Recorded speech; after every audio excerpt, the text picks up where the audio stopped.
Hello guys, welcome back to the study. This is Dheeraj Kumar. Math master class 4 में आपका स्वागत है और इसके अंदर हम लोग करने वाले बहुत ही बम्पर से क्वेश्चन। बम्पर से करेंगे, रियली मैं कह रहा हूँ, बहुत ही एकदम खतरनाक लेवल के होंगे। पहले क्वेश्चन में भी 90% बच्चों का गलत होने वाला है। बोलोगे मास्टर पहले ही मास्टर क्लास में डरवा देते हो।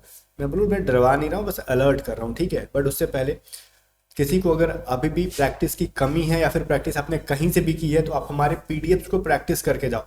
बहुत सारे लोग व्हाट्सएप करके पूछते हैं कि आपके पीडीएफ से ही क्वेश्चन बनाए जाएंगे। भाई देखो, डायरेक्टली उठा के तो मेरे पीडीएफ से नहीं देंगे वो लोग। बट मैं इतना गारंटी दे रहा हूँ कि हमारे पीडीएफ में जो कॉन्सेप्ट का यूज करके क्वेश्चन दिया गया और उसके सॉल्यूशन दिए गए उससे बाहर के नहीं आएंगे। तो और क्या चाहिए आपको? कॉन्सेप्ट ही चाहिए ना। क्योंकि डायरेक्टली क्वेश्चन तो देने का मतलब समझ लो, पेपर लीक का मतलब केस हो जाएगा आपके ऊपर अगर ऐसा कुछ हो गया तो। एक पेपर में अगर 70 से 80% क्वेश्चन डायरेक्टली पीडीएफ से निकाल निकाल के सेम टू सेम भी दिया जाए तो केस हो जाएगा किसी के ऊपर कि भाई तुमको कैसे मिला। तो ये पॉसिबल नहीं है। तो ये डायरेक्टली तो नहीं आते हैं, बट सेम कॉन्सेप्ट का यूज किया रहता है। तो आपको कोई भी टीचर, कोई भी किताब कॉन्सेप्ट पढ़ाने में फोकस करेगा, ना कि पेपर लीक कराने पर, नहीं इलीगल काम कराने पे। तो इस पीडीएफ जो रीजनिंग का है, रगा के अंदर 15 क्वेश्चन समझ लो, 15 के 15 पीडीएफ के कॉन्सेप्ट का यूज करके। और जो 7 मैथ होंगे, 8 मैथ होंगे, इस पूरे पीडीएफ से आने वाले सेम कॉन्सेप्ट का यूज करके। और करंट अफेयर जीके तो पूरा नहीं, बट फिर भी 3 से 4 देखने के लिए मिल जाएंगे आपको। और इंग्लिश वोकैब और इंग्लिश ग्रामर की प्रैक्टिस पूरा 80 से 90% हमारी पीडीएफ से होगा। अब ये ले लो, मैं गारंटी दे रहा हूँ, ठीक है। व्हाट्सअप करके आप इन सभी पीडीएफ को बाय करके एग्जाम से पहले 2 बार पढ़ो और एग्जाम को फोड़ दो। अब आज हम लोग पहले क्वेश्चन पे आते हैं, जो कि सबसे मैं डरा दिया था आपको कि 1420 का गुणनखंड की संख्या ज्ञात करो। भाई 1420 का गुणनखंड क्या होगा, ये चीज बताओ। गुणनखंड पता है कैसे? फैक्टर में पूछूंगा, नंबर ऑफ फैक्टर, तो बच्चे क्या करेंगे? ऐसे करेंगे 1420। मास्टर तुम डरवाते हो, देखो हम कितना आसानी से निकालेंगे। 2 से करेंगे 7 बार में, फिर 1 बार में, 0 बार में, ठीक है। 2 से करेंगे कितनी बार में? 3, 2 तिया 6 होता है, 2 5 10, 2 5 10। अब कहोगे सर यहाँ पे क्या करें? हम 5 से ले जाना पसंद करेंगे 71 बार में। 71 तो जा नहीं रहा है, तो 1 2 3 4, 4 है ऑप्शन में, तो 4 है ही नहीं है। तो फिर फैक्टर्स की संख्या कैसे होगी? तो देखो इसको इसको कैसे बनाते हैं। तो मैं यहाँ पे लिखूंगा 2 × 2 × 5 × 71। अब मेरे को बताओ 2 कितनी बार आई है? 2 बार आई है। 5 कितने बार आया है? 1 बार आया है। 7 कितनी बार आया है? 1 बार आया है। अब सब में एक एक जोड़ के ना इन सारे वैल्यू को मल्टीप्लाई कर दो, ये आपका गुणनखंड आएगा। ये हो जाएगा 3, 2 एंड 2, हो गया हमारा 12। ये हमारा असली तरीका है इस क्वेश्चन को बनाने का, ठीक है। जब भी फैक्टर्स की संख्या पूछेगा तो जो संख्या जितनी बार आई है पहले उनको लिख लो, और सब में 1 1 जोड़ के जो वैल्यू आता है सबको मल्टीप्लाई कर देने का। सेकंड क्वेश्चन कह रहा है 6 संख्याओं का औसत 20 है। यदि एक संख्या को हटा दिया जाए तो नया औसत 15 हो जाता है। तो नई जो हटाई गई संख्या वो क्या है? इसको आप इसको इस तरीके से ही बना सकते हो। देखो 6 संख्याओं का औसत 20 है ना, तो टोटल सम कितना हो जाएगा? 6 × 20। एक संख्या हटाया क्या है, वो मान लो x है। तो अब कितनी संख्याएं हो गई? 5। तो इनका एवरेज हमने निकाला तो मेरे को 15 मिलता है। तो ये क्या हो जाएगा? 120 माइनस एक्स बराबर 15 पचे कितना होता है? 75। तो एक्स बराबर क्या हो जाएगा हमारा?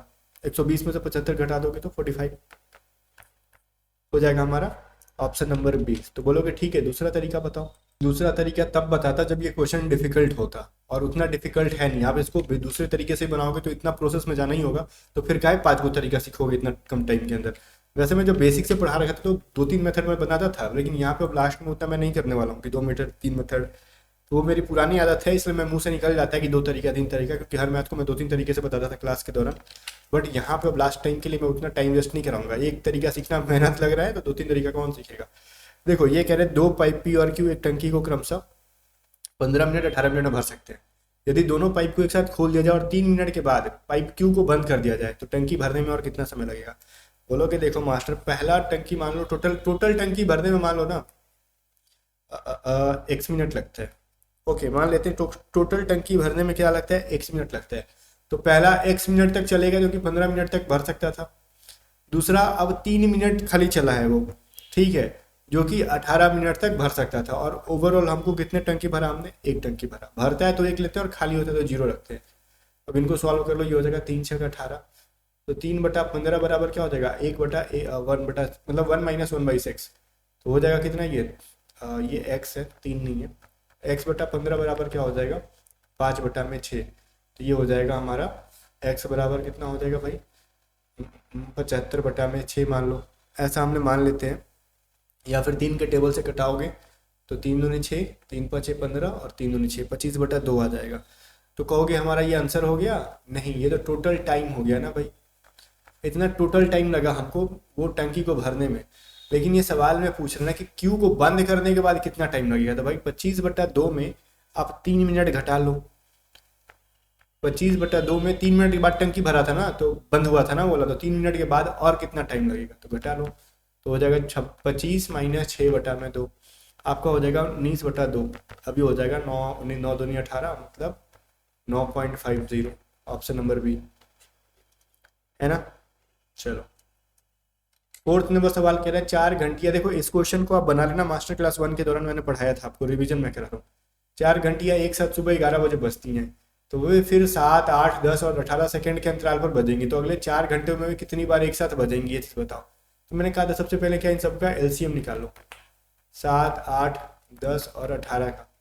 तो क्या हो जाएगा इनका एलसीएम बताओ। ये तो कटेगा नहीं, 80 हो जाएगा इनका, और 18×6 = 72, ठीक है, तो नहीं कटेगा। तो हम पूरा तरीके से अगर इनका एलसीएम ले लेंगे तो क्या हो जाएगा भाई, 2520 के करीब होता है इसका एलसीएम। क्योंकि मैंने इसको जब सॉल्व किया था तो मेरे को याद आ रहा है 2520 था। आप रफ साइड में कर सकते हो, बिकॉज मैं ये सभी चीज़ों को एक बार सॉल्व कर लेता हूँ तभी पढ़ाता हूँ। तो इधर करोगे तो इसका आंसर आपका आ जाएगा 2520। मैं याद कर रहा था कि क्या किया था क्या किया था, तो मेरे को याद आ जाता है, ठीक है। बिकॉज ये सारे क्वेश्चन मैं 2-2 बार बना लिया होता हूँ। एक बार क्वेश्चन बनाता हूँ उस टाइम, और दूसरी बार टाइप होके मिलता है मैं तब 2 बार सॉल्व कर लेता हूँ, मेरे को याद हो जाता है। ओके, तो इतने में क्या हो जाएगा, सेकंड हो जाएगा ये। और मैं साइड में मिटा देता हूँ बिकॉज जगह कम है हमारे पास।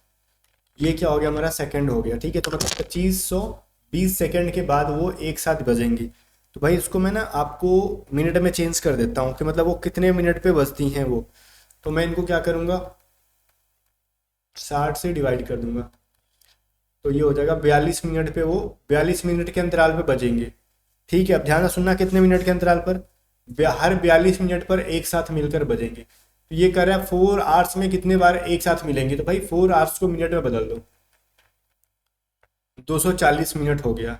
ओके, तो अब क्या करना है भाई आपको, सिंपल सा लॉजिक है।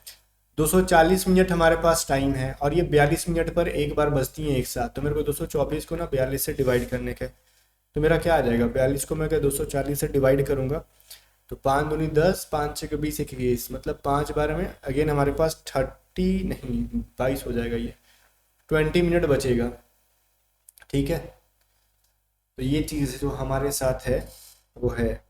अब हमने कुछ इसके अंदर एक बार कैलकुलेशन में एक बार फिर से मैच करा लेता हूँ, ठीक है। कभी कभार जब मैं फास्ट चलता हूँ तो मैं भी कुछ इधर उधर हमने तो नहीं लिख दिया, क्योंकि मैं बोलता कुछ हूँ और लिख देता हूँ कुछ हूँ। जैसे मैंने देखो यहाँ पे 210 बोल के 220 लिख दिया इधर, ठीक है। यहाँ पे देखो मैंने 210 लिखा था, फिर पता नहीं क्या मूड में आया, बोलते बोलते मैंने लिख दिया 220। अब 220 ठीक है, 210 ही होगा, तो हमारे पास 30 मिनट बच जा रहे हैं। तो कुल मिला के वो कितनी बार हम बजाएं उसको, घंटियों को, ये चीज़ बताओ। तो हमको एक साथ बजी वो 5 बार, ठीक है। और उसके बाद जो हमारे पास 30 मिनट एक्स्ट्रा बच जा रहा है उसको हम नहीं काउंट करेंगे, बिकॉज 240 मिनट का मतलब हो गया 4 घंटे में 5 बार बजी हैं, और अगली बार बजने का अपने को कोई टाइम बचा नहीं, तो 30 ही मिनट एक्स्ट्रा बचा, ठीक है। तो ये बहुत ही सिंपल सा सवाल है, इसके अंदर मेरे हिसाब से कुछ दम नहीं है। अगर जिसका लैंग्वेज अच्छा होगा, लैंग्वेज का मतलब लैंग्वेज पे कमांड, तो समझ जाएगा। कह रहा है देखो, अब कह रहा है ना किसी फैक्ट्री में 3 विभिन्न प्रकार के तेल की विभिन्न मात्राएं हैं। पहली प्रकार की गुणवत्ता की 1404 लीटर, दूसरी प्रकार की गुणवत्ता की 2364 लीटर, और तीसरी प्रकार की गुणवत्ता की 2496 लीटर है। समान आकार की कम से कम बोतलों की संख्या ज्ञात करें जिसमें तीनों के तेल को बिना मिलाए भरा जा सके। देखो कभी कोई चीज आपको ना उसको सेटलमेंट करने के लिए दिया जाए, लाइक इन तीनों को बताओ एक स्टोर के अंदर रखना है मेरे को बहुत सारी चीजों को, और सारे बॉक्सेस के अंदर रखने हैं या फिर गैलन्स के अंदर रखने, और बताओ बराबर बराबर क्वांटिटी में मेरे को रखने हैं। तो वैसे सिचुएशन में ना आप एलसीएम नहीं एचसीएफ निकाला करो, ठीक है। क्या क्या है, 1404, 2364 और 2496, इनका आप एलसीएम निकालोगे तो कितना आएगा आपका, 12 आ जाएगा। आप करके देख लो, मैंने तो पहले सॉल्व किया था एक बार, तो मेरे को याद है। ओके, अब हमने सबका एलसीएम निकाल लिया, 12 आ गया। अब मेरे को क्या करना पता है, मैं सब एलसीएम से इन सबको डिवाइड कर दूंगा। 1404 को 12 बार में, 3664 को 12 बार में, और 2496 को 12 बार में। ऐसा क्यों मैं कर रहा हूँ बताता हूँ। ओके, अब क्या है ना कि देखो 1404 लीटर, इतने लीटर और इतने लीटर की हैं, तो समान आकार की कम से कम कितनी बोतलें चाहिए। तो देखो तीनों की हमने जब कॉमन जो है ना हाईएस्ट फैक्टर ली वो 12 लीटर, तो 12 लीटर के हिसाब से हम रखना चाहते हैं। तो 12 लीटर का गैलन चाहिए मेरे को, ठीक है। तो बार एक गैलन में मेरे को 12 लीटर डालने होंगे तेल, तो 12 लीटर के हिसाब से 1404 लीटर तेल है, तो कितने गैलन चाहिए मेरे को। तो मैं यहाँ से अगर कटाऊंगा तो कुल मिला के मेरे को कितने चाहिए, 117 गैलन मेरे को मिल जाएंगे, ठीक है। या फिर डब्बे मिल जाएंगे, डब्बे ही पूछ रहा है ना, तेल की बोतलें मिल जाएंगी वही चीज़। तो मेरे को 117 बोतल तेल रहेगा और हर बोतल में 12 गैलन चाहिए मेरे को, तो इस हिसाब से मेरा कुल वैल्यू 1404 हो जाएगा। अब मेरे को 2364 लीटर तेल को 12 लीटर हर गैलन में, या फिर हर बोतल बोतल बोतल और गैलन में मैं कंफ्यूजन हो रहा हूँ, बोतल कह लो या फिर गैलन कह लो, हर बोतल के अंदर मेरे को ना 12 लीटर के हिसाब से डालना है। तो मेरे को 2364 लीटर तेल डालने के लिए कितने गैलन चाहिए, कितने बोतल चाहिए, फिर से मैं गैलन बोल रहा हूँ। तो कटाओगे आप इसको तो क्या मिलेगा, 19, ठीक है, 197। ओके, 197 मेरे को बोतल चाहिए। मैं अगर इसको घटाऊंगा तो कितने, 12 दूनी 24, तो ऐसे ही कट जा रहा है, 12 8 96, 208 चाहिए मेरे को। 2496 लीटर तेल है और हर बोतल के अंदर 12 लीटर मेरे को तेल डालने हैं। तो मैं डिवाइड करूँगा, 204 गैलन मेरे को चाहिए, 204 बोतल चाहिए। देखो मेरी आदत है गैलन बोलने की, मैं बोतल को भी गैलन बोल रहा हूँ बार बार। तो ओवरऑल कितने बोतलें चाहिए मेरे को, अब मैं यहाँ पे तीनों को जोड़ लूँगा, 12 और 1 5, ठीक है, 522। ओके, तो मैं टक रहा हूँ, पता है क्यों मैं टक रहा हूँ, मेरी आदत है गैलन बोलने की। मैं बार बार क्वेश्चन में यहाँ पे बोतलों लिखे हुए हैं, मैं बोतलों बोलने में गलती सलती बोल दूंगा, मैं बार बार गैलन बोल रहा हूँ। तो इस चीज़ पर ध्यान मत देना, मैं बोतल और गैलन में क्यों कंफ्यूज हो रहा हूँ। बाकी कंसेप्ट में एक बार फिर से समझाता हूँ, मैं गैलन भी बोलूँ तो आप बोतल समझना। मैंने जब एचसीएफ निकाला, ऐसा क्यों किया, मेरा एचसीएफ निकालने का पर्पस ये है ना कि मान लो अलग अलग टाइप्स के जो भी या फिर तेल हैं, तो उनको मेरे को बराबर मात्रा में रखने हैं। कम से कम कितने बोतलों में रखूंगा, तो मैंने कॉमन हाईएस्ट फैक्टर निकाल लिया। तो मेरे को ये समझ में आया कि हाईएस्ट एक जो होता है ना अमाउंट, कि 12 लीटर मेरे को एक एक बोतल के अंदर या फिर गैलन के अंदर रखना है, 12 लीटर, इससे ज़्यादा नहीं। तो 1404 लीटर तेल को पर बोतल में 12 लीटर डालने के हिसाब से मेरे को कितने गैलन चाहिए, तो सबसे डिवाइड मार दो, उतने उतने गैलन चाहिए और सबको जोड़ दो, बस सिंपल सा फंडा था, कुछ नहीं था मेरे यहाँ पे। आगे देखते हैं, 6 नंबर कह रहा है 24 और 150 के बीच मध्य अनुपात और तथा 12 और 6√5 के बीच त्रिस्तरीय अनुपात का रेशियो क्या हो जाएगा, ये चीज़ बता दो। देखो मध्य अनुपात क्या होता है, मीन प्रोपोर्शनल का मैंने आपको फॉर्मूला बताया था, मीन प्रोपोर्शनल, ठीक है, एस नहीं होता है इसके अंदर, मिट जा भाई, स्पेलिंग यहाँ पे मिस्टेक है। मध्य समानुपाती, ठीक है, इसका फॉर्मूला होता है √a/b, मैंने कल पढ़ाया था, कल नहीं, पार्ट 1 या पार्ट 2 में पढ़ाया होगा, मेरे को याद नहीं, लेकिन मैंने पढ़ाया है इसको। और बटा में कह रहे हैं ना थर्ड प्रोपोर्शनल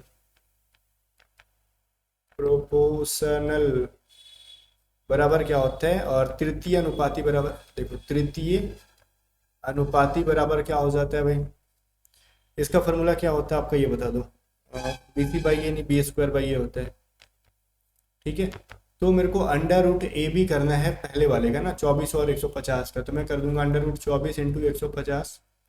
और मेरे को ये कह रहा है तीसरे का, इन दोनों का तृतीय अनुपाती, तो बिकॉज C तो हमारे पास है नहीं, तो BC आने का पॉसिबिलिटी नहीं है, तो √A² कर दो, सॉरी B² कर दो, तो 6√5 × 6√5 बटा में आपको करना है 12। अब इसको सॉल्व कर लेंगे हम लोग, तो 24 × 150 को हम निकालेंगे बाहर, तो क्या निकलेगा, ये चीज़ बता दो मेरे को। तो कहोगे ये ऐसा क्यों किया आपने, कहाँ से फार्मूला आया, तो फार्मूला है, मैंने आपको पहले भी पढ़ाया था ये चीज़, इसमें कोई डाउट मत रखना। फार्मूला मैंने पहले भी ये वाला ऊपर वाला पढ़ाया था, नीचे वाला नहीं पढ़ाया था, नीचे वाला भी मैंने पढ़ाया था, नीचे चतुर्थ प्रोपोर्शनल पढ़ाया था, BC/A पढ़ाया था मैंने आपको पार्ट 1 के अंदर। तो ये सब याद कर लेना, और मैं कुछ नहीं कह सकता, ठीक है। बाकी फर्स्ट पूछे तो A²/B कर लेना।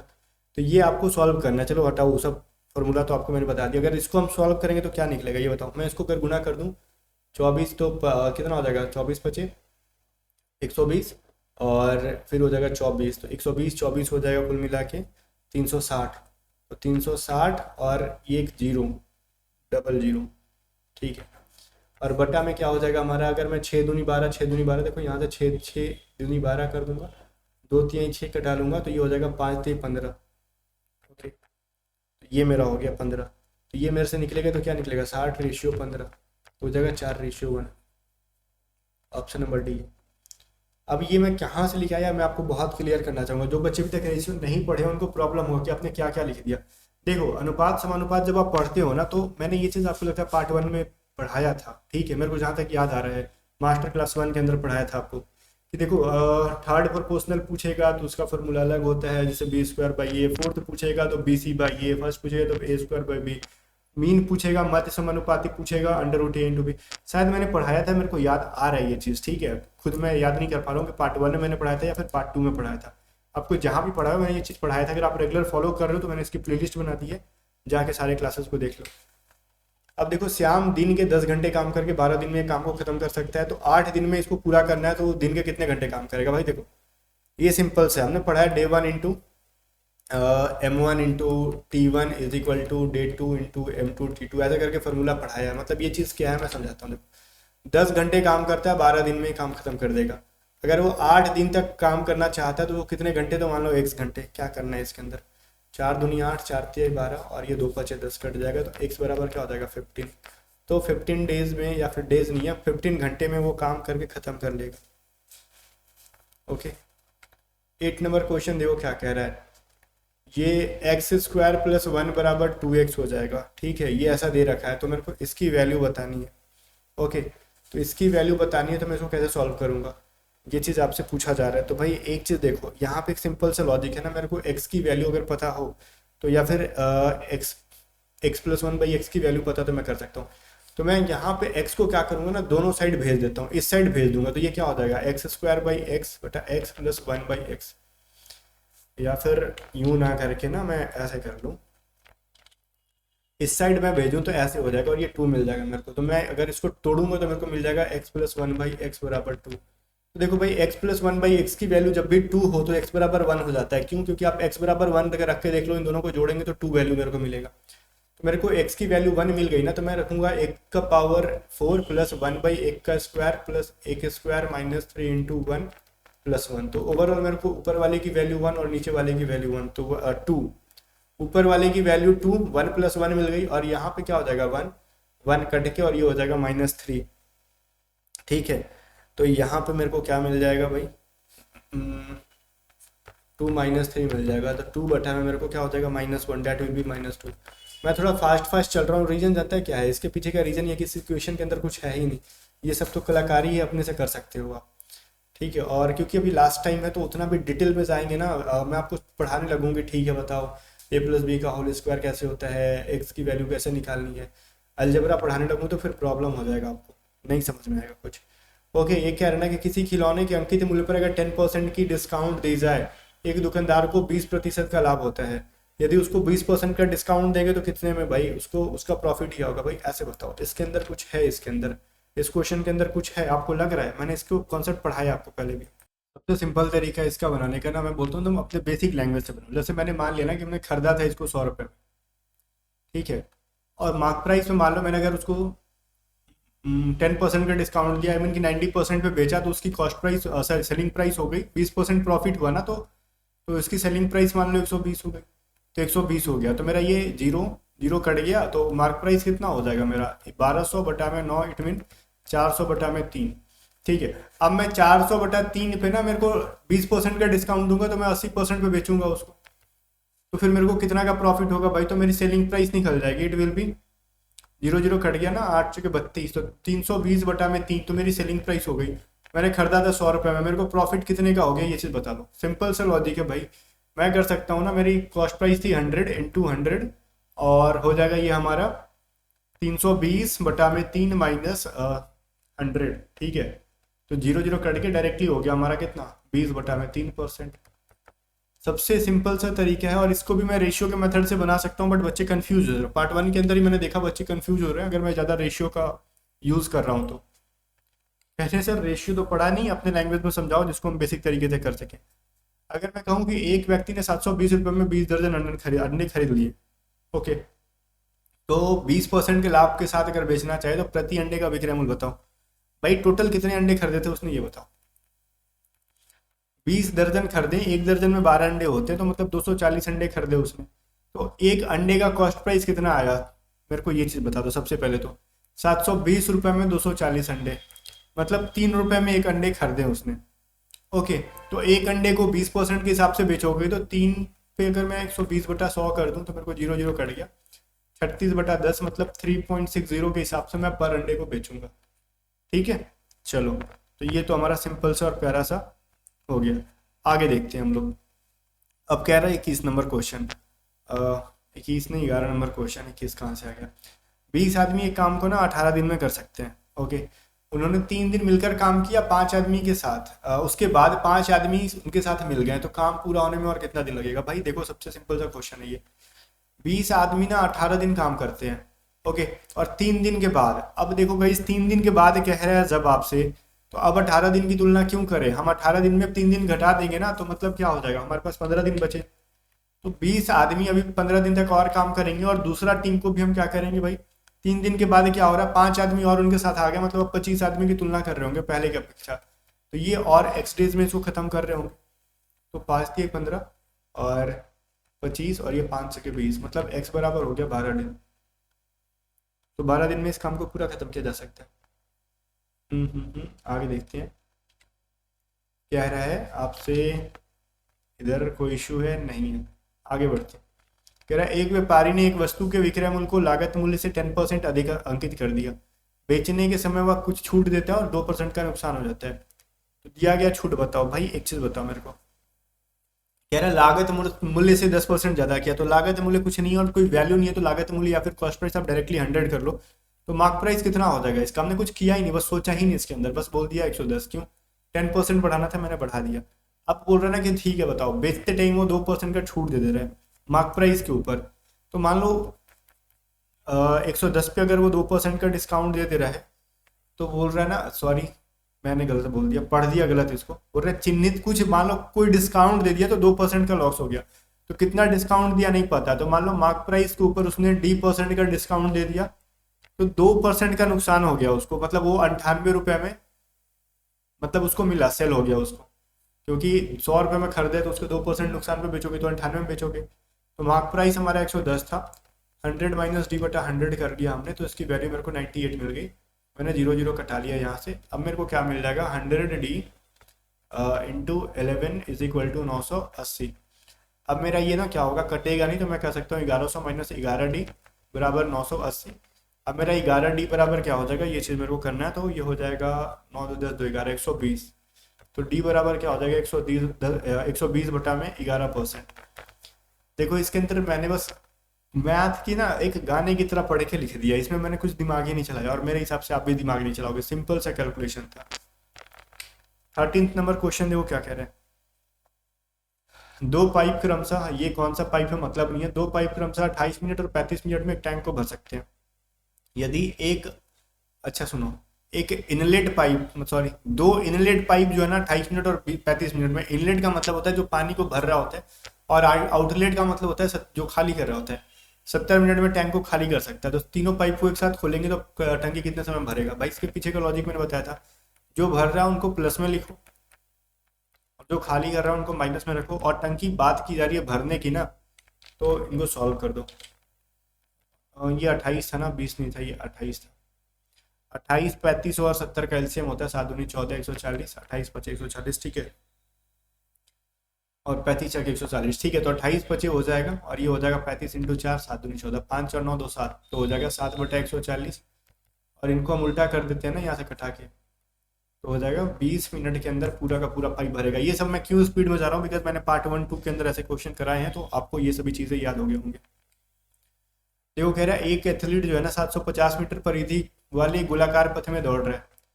जस्ट लाइक कि ऐसे कोई एक ग्राउंड है जिसकी 750 मीटर का एक ग्राउंड है, उसको दौड़ रहा है, ठीक है। तो 2πr बराबर कितना हो गया, 750। सिंपल सा लॉजिक है। वो 4.5 मीटर पर सेकंड के हिसाब से, अगर मीटर प्रति सेकंड के हिसाब से रास्ते का 3/5 भाग तय करता है, तो शेष दूरी को 3 मीटर प्रति सेकंड के हिसाब से तय करे, तो उसकी औसत गति क्या है? भाई यहाँ पे ना एक चीज़ बताओ मेरे को, बोलोगे क्या बताओ? हाँ, मैं सर्कल का रूल फॉलो ही नहीं करता, बिकॉज वैसा कुछ मेरे से कहा ही नहीं गया है। मैं सबसे पहले ये बताता हूँ ना, इस सवाल में कहा क्या गया है, ठीक है। इसको 2 भाग में वो बांट के रनिंग कर रहा है, और जब भी 2 भाग में बांट के हम मतलब किसी स्पीड डिस्टेंस को कवर कर रहे होते हैं, तो एवरेज स्पीड क्या होता है, डिस्टेंस बटा में हमारा क्या हो जाता है, हमारा हो जाता है ये स्पीड बटा में, कहना तो गलत है, ठीक है, स्पीड बटा टाइम। ओके, डिस्टेंस बटा स्पीड लिखो, पूरा मिटाओ इसको। मैंने देखो एवरेज स्पीड क्या हो जाएगा, पूरा मैं फॉर्मूला लिख देता हूँ। जब भी अलग अलग स्पीड से किसी चीज़ को कवर कर रहे होंगे तो टोटल डिस्टेंस, ठीक है, बटा में हमारा जो पहला वो होगा डिस्टेंस d1 बटा में स्पीड 1 प्लस d2 बटा में स्पीड 2। ये टाइम का फॉर्मूला है हमारे लिए। स्पीड बराबर होता है ना डिस्टेंस बटा में टाइम, तो वही हमने किया। तो गाइस यहाँ पे d1 और d2 मेरे को नहीं पता, पूरा मेरे को डिस्टेंस पता है 750 मीटर। लेकिन एक बात बताओ मेरे को, कह रहा ना कि देखो दो भाग में बांटा कैसे, 3.5 बटा में 5 भाग तय कर रहा है, ठीक है दोस्तों। अगर मैं 750 का 3/5 हिस्सा निकाल दूं तो मेरे को क्या मिलेगा, 450 मीटर। मतलब एक हिस्सा हमारा हो गया d1 बराबर 450 मीटर, और d2 मेरा क्या हो जाएगा, d1 मेरा 450 हो गया, d2 क्या हो जाएगा, पूरा में से मैं 450 घटा लूंगा, I will get here 300 metre. अब मैं इस फॉर्मूले का यूज करके निकाल सकता हूँ। टोटल डिस्टेंस था हमारे पास 750 और d1 हमारे पास हो गया 450 बटा में 45 प्लस में 4.5 है, और दूसरा क्या है, 300 बटा में मेरे को मिल जाएगा 3 मीटर। ठीक है, तो मैं इसको कटाऊंगा, यहाँ से मेरा कट जाएगा कितने बार में, अगर मैं इसको 10 कर दूँ, 10 इंटू 100 हो जाएगा ये हमारा। तो ओके, तो मान लो यहाँ से ये 100 बार में कटेगा। मैं नीचे लिखता हूँ 750 बटा में ये 100 हो जाएगा हमारा, और ये हमारा कटेगा 100 बार में, ये भी हमारा 100 बार में, तो ये हो जाएगा हमारा 200, कट गया। अब 20 की 60 हो जाएगा, 3 पॉइंट समथिंग आ जाएगा ना, ठीक है। और अभी कितने बार में कटेगा, 7 दूनी 14, ठीक है। तो 3.75 हमारा ऑप्शन नंबर 1 के अंदर है। चलो जब 7 तक आ गया तो वैसा ही कुछ ऑप्शन है, आंसर करके निकल लो, उतना क्या माथा पेचिस करना।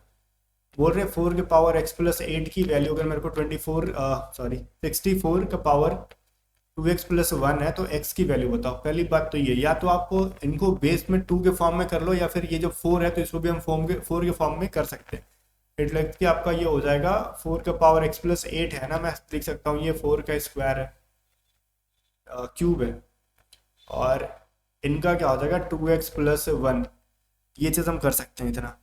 तो हम जब हमारा ये हो जाएगा ना 4 का पावर, मैं बेसिक से लिख देता हूँ ताकि समझ में आए, अदरवाइज मैं चाहूँ तो डायरेक्टली पावर को उतार सकता हूँ यहाँ से, उतना कैपेसिटी तो मेरे अंदर भी है, बट समझाने के लिए लिख देता हूँ। अब मैं इनकी पावर को मैं मल्टीप्लाई करूंगा इन दोनों के साथ, तो 3 2 6x प्लस 3x, ये हो जाएगा 6x प्लस 3x नहीं। अब मेरा ये दोनों का बेस बराबर हो गया तो पावर ऑटोमेटिकली बराबर हो जाता है, तो इसका मतलब x प्लस 8 बराबर हो जाएगा 6x प्लस 3। ओके, और 5x बराबर क्या हो जाएगा, 5 हो गया, x बराबर 1 हो गया। ऑप्शन नंबर डी हमारा सही आंसर है। चलो चलो चलो आगे देखो। इस क्वेश्चन को ना वीडियो को रोक के पहले आप खुद से ट्राई करना, अदरवाइज आप फंस जाओगे। मेरा सॉल्यूशन मत देखना, एग्जाम में ऐसा क्वेश्चन दे दिया तो फंस जाओगे, इसलिए खुद से पहले ट्राई करो, कहाँ पे दिक्कत आ रही है आपको समझ में आ जाएगी, फिर मेरा सॉल्यूशन देखना। वीडियो को रोक के अगर आपने सॉल्व किया तो दिमाग लगाया होगा। अब मैं इसको क्या करूँगा, जब भी ऐसा क्वेश्चन आ रहा है बीच में मल्टीप्लाई, तो मैं पहले इस वाले पार्ट को सॉल्व करूंगा, देन मैं इस वाले पार्ट को सॉल्व करूंगा। मेरा काम सबसे पहले क्या होगा ना, एक एक पार्ट को बांट लो और जो जो वैल्यू आता है लास्ट में मल्टीप्लाई कर देने का। मैं पहले सॉल्व करूंगा 3 बटा में 1 प्लस 1 बटा में 3 माइनस 1/2 को, तो इसकी वैल्यू क्या हो जाएगी, 3 दूनी 6, 6 में से 1 गया 5 बटा 2, तो मैं आगे जाऊंगा तो ये उल्टा हो जाएगा, ये हो जाएगा 3 बटा में 1 प्लस 1/3, क्या था 5 बटा 2 वाला था ना ये, ठीक है। अब ये 2 ऊपर जाके मल्टीप्लाई हो जाएगा, इसका मतलब ये हो जाएगा 3 बटा में 1 प्लस 2/5, तो ये हो जाएगा 5 कम 5 2 7, ठीक है। तो ये हो जाएगा 7 बटा 5। अब ये 5 जाके ऊपर मल्टीप्लाई हो जाएगा, इसका मतलब 15 बटा में 7। तो एक पार्ट की हमको वैल्यू मिल गई 15 बटा में 7। अब सेकंड साइड को मैं इधर सॉल्व कर रहा हूँ, एंड में जो करना होगा मैं उखाड़ते रहूँगा, बट पहले मैं जो करना है मेरे को कर ले रहा हूँ। 1/3 इंटू 7/6, देखो यहाँ पे मेरे को ना इसकी वैल्यू डिवाइड दे रखी है, तो मैं मल्टीप्लाई करूँगा तो ये ऑटोमेटिकली उल्टा हो जाएंगे, बट मैं पहले लिख रहा हूँ उसको 3 दूनी 6 और 7 बटा 2। अब मैं क्या करूँगा, इस डिवाइड को हटाने के लिए मैं मल्टीप्लाई करूँगा तो ये वाला चीज़ उल्टा हो जाता है, तो इसका मतलब क्या हो जाएगा, ये 7 बटा में 1/3 7/6, ये उल्टा होकर 2/7 हो जाएगा। तो भाई 7 7 कट जाएगा, 2 3 जा कट जाएगा, ये हो जाएगा हमारा 7 बटा में 3 3 9, ठीक है। 1 बटा 9 हो जाएगा, मैंने डायरेक्टली 9 लिख दिया, ये गलत तरीका है। और ये हो जाएगा 7 इंटू 9 बराबर 63। तो भाई अब मेरे पास बचा 1 इंटू 2 कर लो, ठीक है। इसको एंड इसको मेरे को मल्टीप्लाई करना है, तो मैं लिखूंगा 15 बटा 7 इंटू 63, तो ये हो जाएगा 7 9 63, और 15 9 कितना होता है 135। हमारा ऑप्शन नंबर ए सही है। तो आप बोलोगे सर सिंप्लीफिकेशन में ट्रिक बताओ, घंटा ट्रिक बताओ, इसके अंदर मैं क्या ट्रिक बताऊँ, आपको करना ही पड़ेगा। ठीक है, अब मैं बोल रहा हूँ ना 42 सेंटीमीटर त्रिज्या का एक गोलाकार तार एक आयत के रूप में मोड़ा जाए। भाई देखो पहली बात ये, अगर मान लो कोई एक तार को बना दो, गोल बना दो, सर्कल बना दो, या फिर आप रेक्टेंगल बना दो, स्क्वायर बना दो, ओवरऑल जो तार की लेंथ रहेगी वो उसका सरकमफेरेंस या पेरीमीटर होता है। ये चीज़ पहले क्लियर होना चाहिए आपको। ठीक है, और यहाँ पे रेडियस जो भी कह रहा है वो मोड़ मार के उसको एक क्या कर देना, आयत के रूप में मोड़ दो। तो जिसकी भुजाएं 6:5 के रेशियो में होगी, तो आयत की सबसे छोटी भुजा क्या है भाई, सबसे पहले मेरे को उस तार की लंबाई पता होना चाहिए, that will be circumference of circle. ठीक है, मतलब सर्कल का वो परिधि होगा, तो परिधि का फॉर्मूला होता है 2πr, और r की वैल्यू मेरे को है 42। ठीक है, ये क्या हो जाएगा, तार की लंबाई। ओके, तो ये हो जाएगा 2 × 22/7, और ये 42 हो जाएगा, 7×6 = 42। ये 22×2 = 44, 44 × 6 कितना होता है भाई, 264 होता है ना। तो सरकमफेरेंस कह लो या पेरीमीटर कह लो, जो भी कहते हो। क्या मैंने बोला था, 44 × 6 = 6 × 6 = 24, 14, मतलब ठीक है 264 सेंटीमीटर। मैं भूल गया ना, मैंने कैलकुलेशन कर रखा था उस समय। ओके, ये हो गया हमारा इतना। अब मेरे को एक बात बताओ, सर्कल का जो परिधि होगा, सरकमफेरेंस होगा, वही रेक्टेंगल का क्या होगा, पेरीमीटर होगा। पेरीमीटर क्या होता है, 2 × L+B होता है। तो भाई ये हो जाएगा ना, 2 × L की वैल्यू 6x मान लो, और B की वैल्यू 5x मान लो, जिसकी वैल्यू 264 दे रखी है। ओके, तो ये हो जाएगा 6×5 = 11, x बराबर क्या हो जाएगा 1 3 2, और x बराबर क्या हो जाएगा 12। तो छोटी भुजा क्या हो जाएगा, 5x छोटी भुजा है ना, तो 5 × 12 12 12 25 60 हो जाएगा। मैं ना थोड़ा स्पीड में चल रहा हूँ, बिकॉज इतना चीज़ें अब कैच करने की आदत डालो। 18 नंबर क्वेश्चन देखो, कह रहा है एक आयत की लंबाई अगर 50% बढ़ा देते हैं और उसकी चौड़ाई को भी हम 25% घटा दी जाए, तो उसके एरिया में क्या वृद्धि हो जाएगा। भाई देखो, जब भी एक चीज़ बढ़ाई जाए, R1% को इंक्रीज किया जाए और R2% को डिक्रीज किया जाए, तो इसका फॉर्मूला होता है R1 - R2 - R1 × R2/100। ये हो जाएगा 50 - 25 - 50 × 25/100। ओके, तो ये 50 दूनी 100 हो गया, और ये 25 - 12.5 हो गया। मैंने 2 से कटा दिया 25 को, यहीं पे 12.5 हो गया। We will get here 12.5%। ठीक है, कैलकुलेशन देखो मैंने कहीं से रट्टा नहीं मारा, मैंने रात में इसको बनाया था, बट वो चीज़ अलग है। ठीक है, बड़ी बड़ी डेटा को मैं याद कर लेता हूँ, बट ये सभी कैलकुलेशन को मैंने रटा नहीं है। मैं जिस तरीके से चल रहा हूँ ना, उस तरीके से आपको चलना होगा, और ये एक्चुअल स्पीड हो जाता है एक अच्छे स्टूडेंट का। मैं जिस तरीके से चल रहा हूँ स्पीड से, मैंने कटाते गया, मैं कटाते गया, आप यहाँ पे सोच रहे हो, तो आपको थोड़ा सा वर्क करना होगा कैलकुलेशन के ऊपर। ठीक है, जो चीज़ें लेंदी होती हैं और मैं डायरेक्टली सॉल्व कर देता हूँ, वहाँ पे मैं बताता हूँ कि यहाँ पे डरना मत। अगर मैं भी होता एग्जाम में तो सॉल्व करता है। जो चीज़ें सॉल्व करने लायक नहीं है, स्पीड में चलने लायक है, वहाँ पे मैं बताता हूँ कि यहाँ पे आपको स्पीड मेंटेन करना होगा, अदरवाइज आप फंसोगे एग्जाम में। तो इस क्वेश्चन को जैसे मैं कहानी की तरफ पढ़ते चला गया, वैसे ही आपको कहानी की तरफ पढ़ते जाना होगा, तो आप चीज़ों को माइंड में कर पाओगे, अदरवाइज आप फंसोगे कॉपी पेन के ऊपर भी। 19 नंबर क्वेश्चन देखो क्या कह रहे हैं। कह रहा है वैसे तो आपके देखो सिंपल इंटरेस्ट का क्वेश्चन आता नहीं है। ठीक है, बच्चे कह रहे हैं सर करा दो, तो एक आध क्वेश्चन में डाल देता हूँ सिंपल इंटरेस्ट का, वैसे नहीं आता आपके एग्जाम के अंदर। ठीक है, बट आपकी ख्वाहिश है, दिली ख्वाहिश है, तो जान लो, अदरवाइज आपके एग्जाम के पॉइंट ऑफ व्यू से इंपॉर्टेंट नहीं है, ना ही आपके सिलेबस के अंदर है। कितने समय में एक निश्चित राशि का साधारण ब्याज 20% के दर से बढ़ के ना 6/5 हो जाएगा। भाई पहली बात तो सिंपल इंटरेस्ट का फॉर्मूला क्या होता है, PRT/100 = इंटरेस्ट होता है, आई हो जाता है ये। ठीक है, अब मेरे को कह रहा है कि मान लो हमारा प्रिंसिपल P है, और कह रहा है 20% के हिसाब से कितने टाइम में ना, तो टाइम मान लो T टाइम के अंदर क्या हो जाएगा, हमारा मूलधन जो सिंपल इंटरेस्ट जो होगा ना, वो 6/5 गुना हो जाएगा। भाई मूलधन का तो 6/5 गुना, तो मैंने प्रिंसिपल का 6/5 गुना कर लिया, PP मेरी कट गई, तो ये 20 से कट जाएगा यहाँ से, तो टाइम बराबर मेरा क्या हो जाएगा, ये चीज बता दो। 6/5 × 5 दैट विल बी 6 ईयर। जिसको समझ में आया ठीक है, नहीं समझ में आया रहन दो, आपके एग्जाम के लिए उतना इंपॉर्टेंट चैप्टर नहीं है, और उतना क्या बिल्कुल इंपॉर्टेंट नहीं है, आपके एग्जाम में आएगा ही नहीं। अब देखो सबसे बेसिक सा क्वेश्चन है जो हर कोई बनाएगा। अगर मैं बोलता ना कि 13A = 11B है = 8C है, तो ABC अगर मेरे से पूछे तो क्या होगा, पता है क्या करना होता है, आप जो जो इनके साथ मल्टीपल है ना, 13 11 और 8 को सबको बटा में कर दो, 1/13 रेशियो 1/11 रेशियो 1/8। तो बोलोगे सर ऐसा तो कोई ऑप्शन में है नहीं। तो भाई मैंने वो जो अफेयर्स चलाने वाले सिखाए थे ना, कि ये ऊपर वाले हस्बैंड्स हैं, नीचे वाले वाइफ्स हैं, इसका हस्बैंड अपने वाइफ के साथ कोई लेना देना नहीं है, बाकी पड़ोसियों से चक्कर चला रहा है, तो वही करो, 1 को 11 8 से मल्टीप्लाई कर दो, 1 × 11 × 8।